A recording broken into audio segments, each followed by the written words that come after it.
Welcome to the Biz Gone Social podcast. We help entrepreneurs navigate how to get known, get customers, and get the edge over their competition. Here is your host, Lorraine Duncan.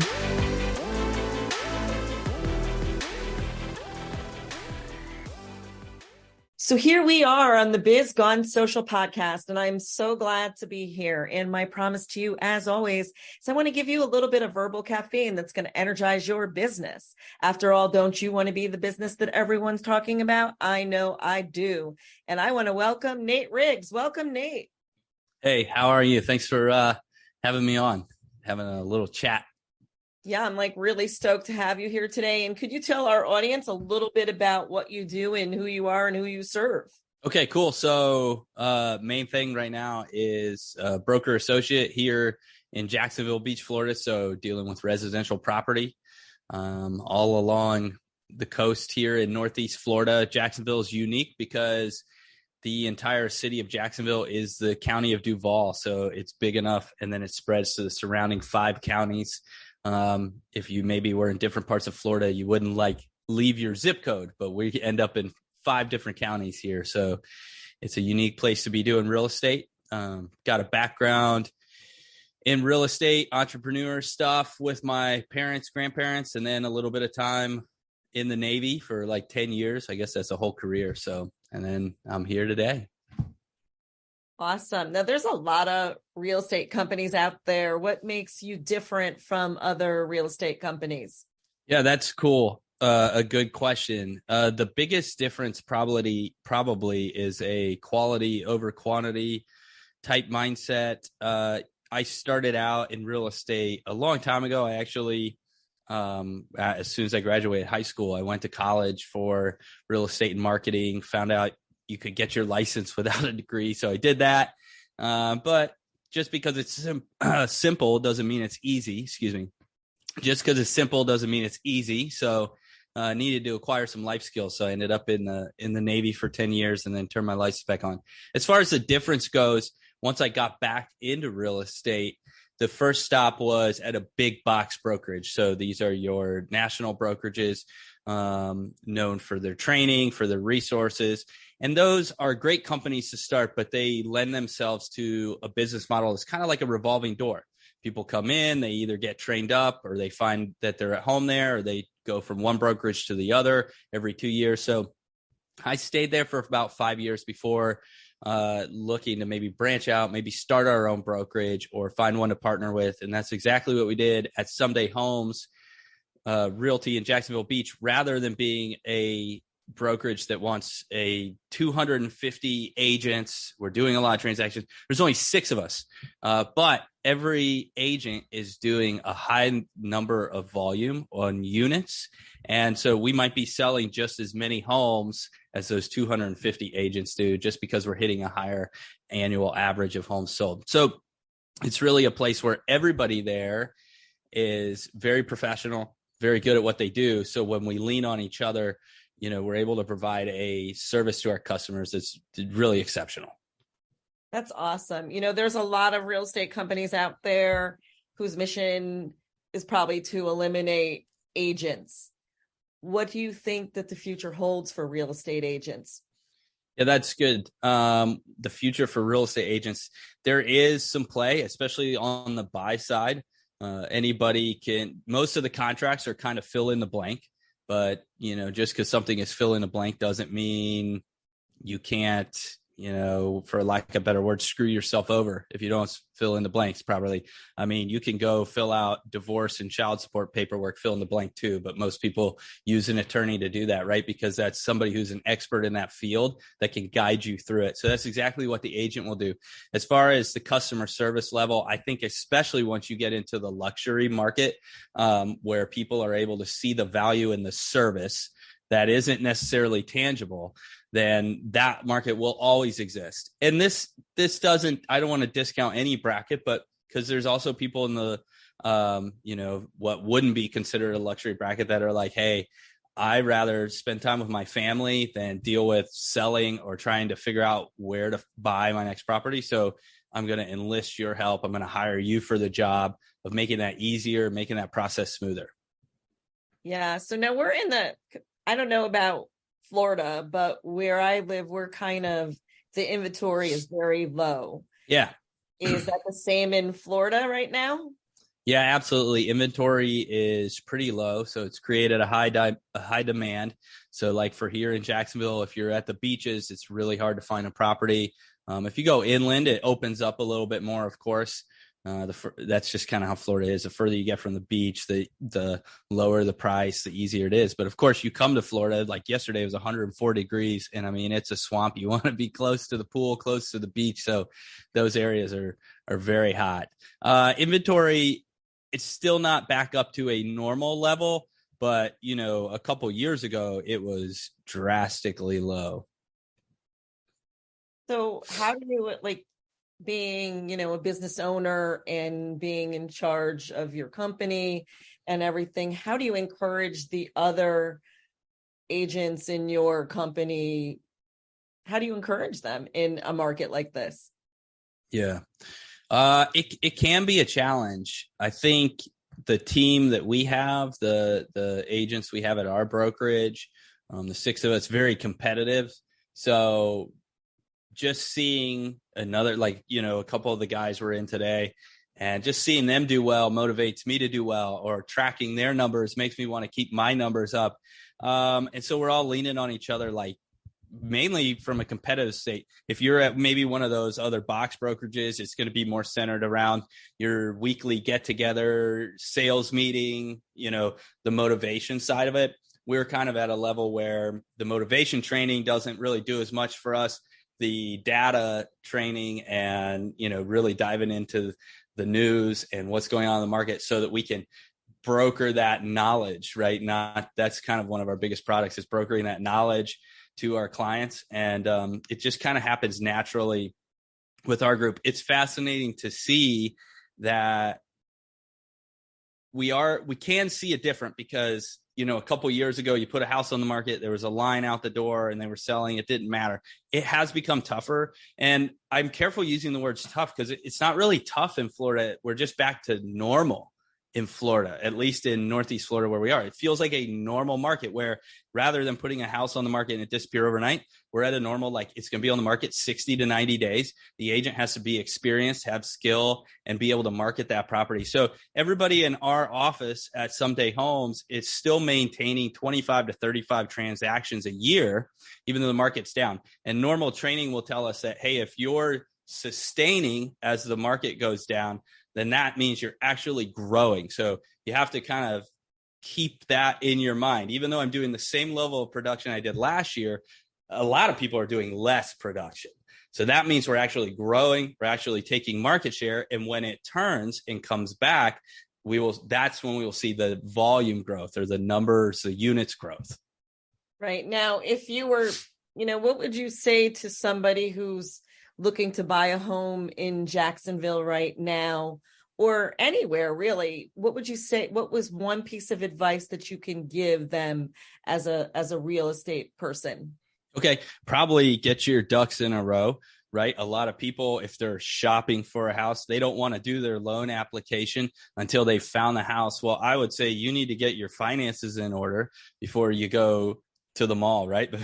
Before you go shopping for that home. So that's a huge thing. Getting connected with a professional, a full-time professional and expert. If you go to Zillow or any of these websites, when you find an agent, you can click on them and you can see the map of the area, and you can see all the dots signifying where they've sold homes. Are they an expert in the area that you're shopping in? A lot of times people, sometimes people will call me, they want to move to Tampa, and maybe they're a relative or a family friend outside of the area, and they're coming down and they're like, hey, kid, we like you. We want to support your business.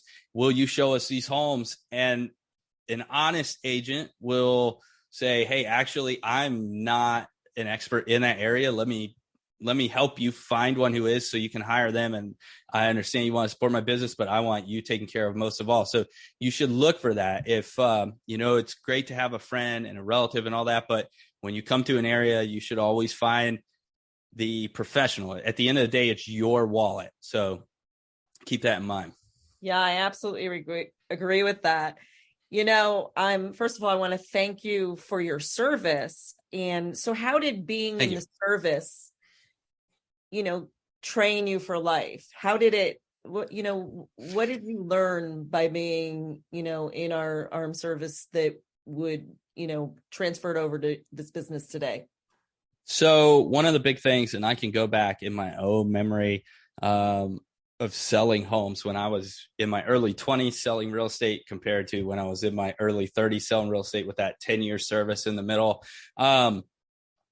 Nobody in this job, in a sales job or an entrepreneur job or running your own business, nobody's telling you to wake up in the morning except for you.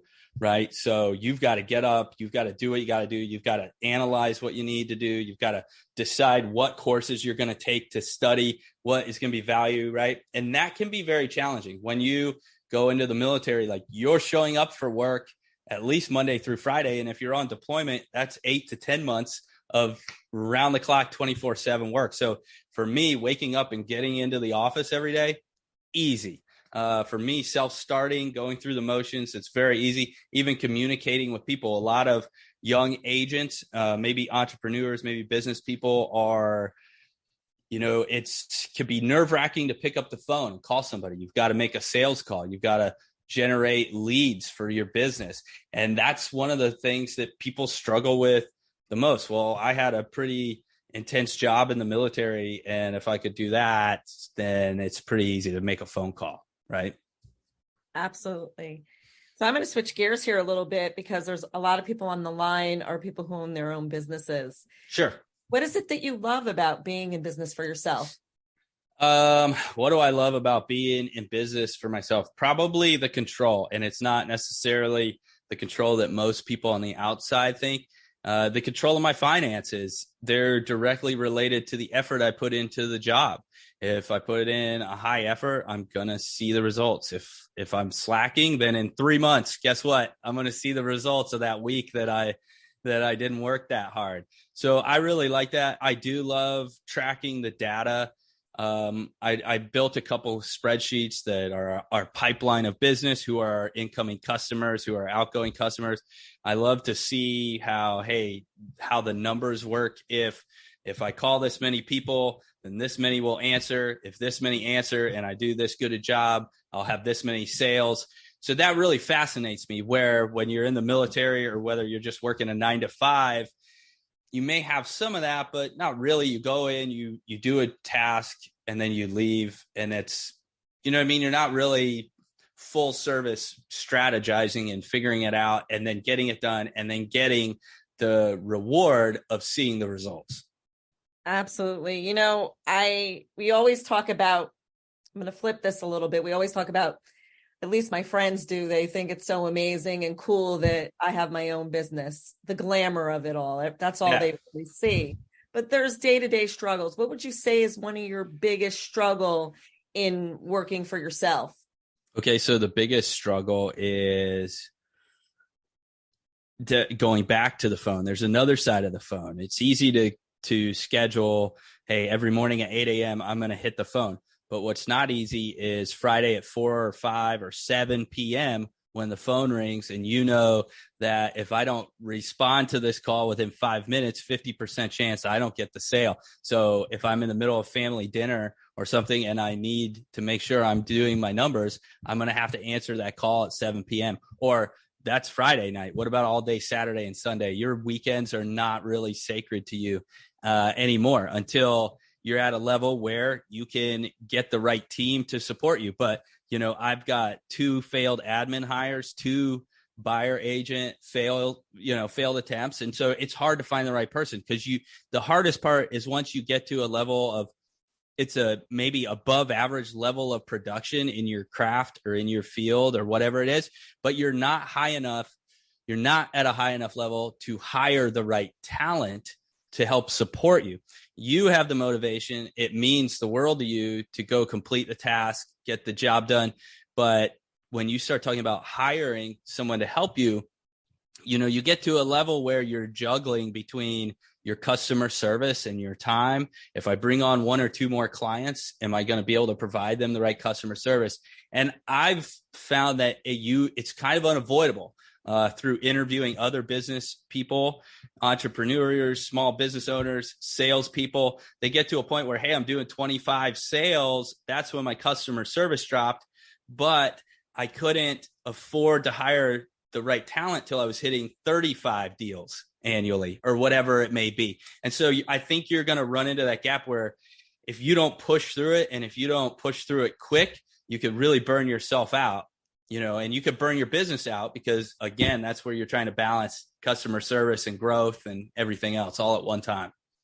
Yeah, you mentioned something about family, and it seems like sometimes when we're busy being entrepreneurs, that's the first thing that sort of gets eliminated. And have you found a way to balance that out, knowing that, you work on weekends, and weekends is maybe when everybody else is off, kids could be off from school.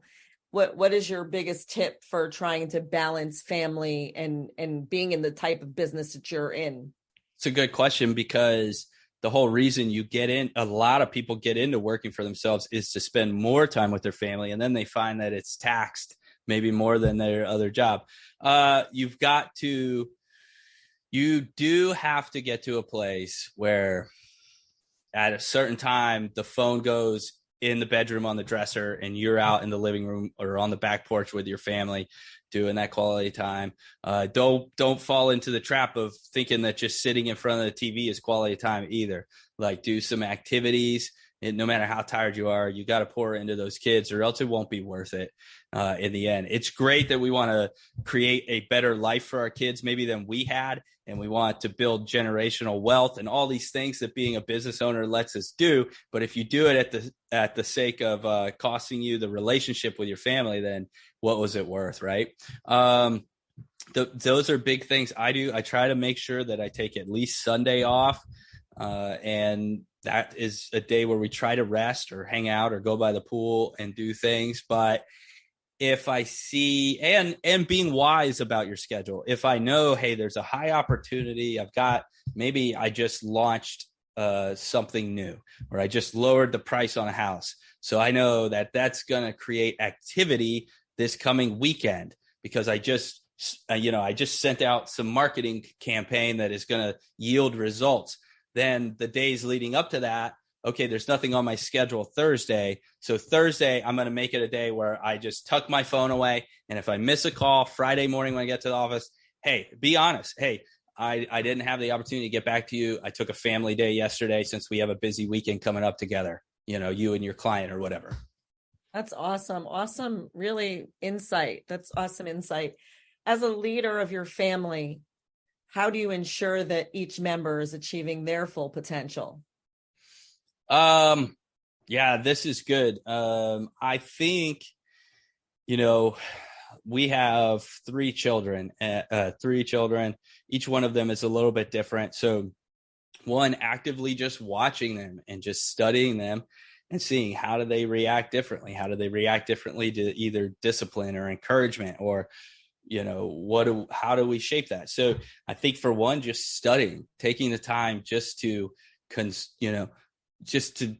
consume information about them, and then meeting them on that level. And if you don't know how, maybe get in the books or to other podcasts that could help you with that for sure. My wife has helped me along the way. She does a lot of the social media, a lot of the marketing stuff.